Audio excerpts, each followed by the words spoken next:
দুর্গাপুরে অন্নপ্রাশন বাড়িতে গিয়েছিলেন গৃহকর্ত্রী।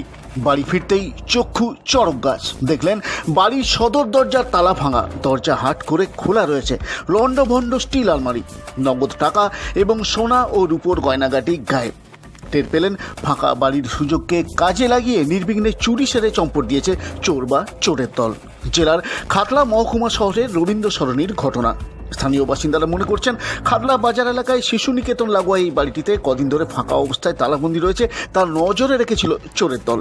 সুযোগ বুঝে তারা বাড়িটিতে হানা দিয়ে নগদ টাকা ও গয়নাগাটি নিয়ে চম্পট দেয়। তারা সদর দরজার তালা ভেঙে বাড়িতে ঢোকে। গৃহকর্ত্রী সুজাতা রায় গত বুধবার ভোরে বাড়িতে তালা লাগিয়ে দুর্গাপুরে অন্নপ্রাশন বাড়িতে গিয়েছিলেন। সুজাতা দেবীর স্বামী সিআরপিএফ জওয়ান, তিনি খাতড়ায় থাকেন না, তিনি ত্রিপুরাতে কর্মরত। শুক্রবার প্রায় রাত্রি 10:30 নাগাদ সুজাতা দেবী বাড়ি ফিরে এই চুরির ঘটনা টের পান। খবর দেন অন্যান্য আত্মীয় স্বজন এবং পড়োশিদের। খবর দেওয়া হয় খাতড়া থানাতেও। পুলিশ এসে প্রাথমিক তদন্ত শুরু করে, তবে চুরির ঘটনার কিনারা এখনো অধরা।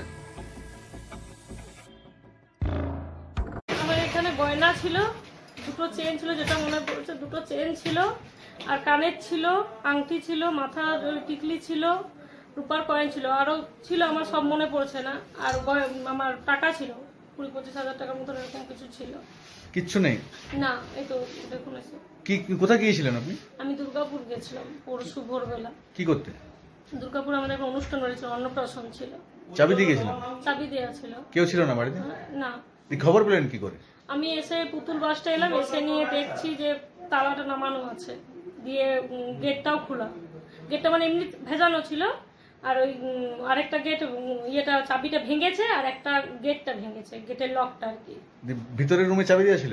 না, চাবি দেওয়া থাকেনি। আমার এরকম পুরো এসে দেখছে আলমারিগুলো, এই আলমারিটা চাবি দেওয়া ছিল, আর ওই আলমারিটার চাবিটা ঘরে ছিল, ওইটা খুলেছে। আর এই আলমারিটার চাবিটা আমার কাছে ছিল। পুলিশ এসেছিল? হ্যাঁ।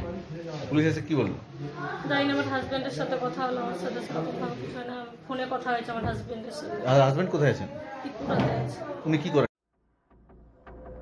এদিকে খাতড়া বাজার এলাকায় এই চুরির ঘটনায় পুলিশি নিরাপত্তা নিয়ে প্রশ্ন তুলেছেন এলাকার মানুষ। পাশাপাশি তারা এই চুরির ঘটনার পর পুলিশের বাড়তি নজরদারিরও দাবি তুলেছেন। আতঙ্ক তো প্রচুর আছে, এরিয়াতে ভয় পাচ্ছি যে এত জনবসতি এলাকায় যে এইভাবে ঘটনা ঘটে যাবে, এটা কল্পনার বাইরে তো আমাদের। এভাবে কীভাবে ঘটনা ঘটতে পারে? এটা তো সেটা তো অবশ্যই থানা প্রশাসনকে আরও উদ্যোগ নিতে হবে, প্রশাসনকে আরও প্রশাসনকে টহলদারি বাড়াতে হবে।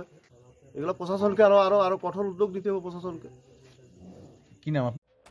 অন্যদিকে খাতড়া পুলিশ শীঘ্রই এই চুরির কিনারা করে ফেলবে বলে মনে করছে। আশেপাশের সিসিটিভির ফুটেজ এবং তাদের সোর্স মারফত চুরির ঘটনা সূত্র জোগাড় করতে কোমর বেঁধে নেমে পড়েছে খাতড়া পুলিশ। নজর রাখা হচ্ছে সোনার দোকানগুলিতেও। চোরেরা চোরাই মাল ইতিমধ্যে গলিয়ে বেচে দিয়েছে কিনা তাও খোঁজ নেওয়া হচ্ছে। এখন দেখার এই চুরির ঘটনায় খাতড়ার স্থানীয় গ্যাংই যুক্ত, না স্থানীয়দের সাথে ভিন জেলা বা রাজ্যের মাস্টার মাইন্ড কেউ রয়েছে কিনা। তবে বাড়ি ফাঁকা রেখে এভাবে চলে যাওয়ার আগে থানা এবং পড়োশিদের বিষয়টি আগাম জানিয়ে রাখলে এই ধরনের চুরি ঠেকানো সম্ভব, কিন্তু সেই কাজ অনেকেই করেন না। ফলে এমন চুরির ঘটনা আকছার ঘটে জেলায়। সঞ্জয় ঘটকের প্রতিবেদন, বাঁকুড়া 24x7, খাতড়া।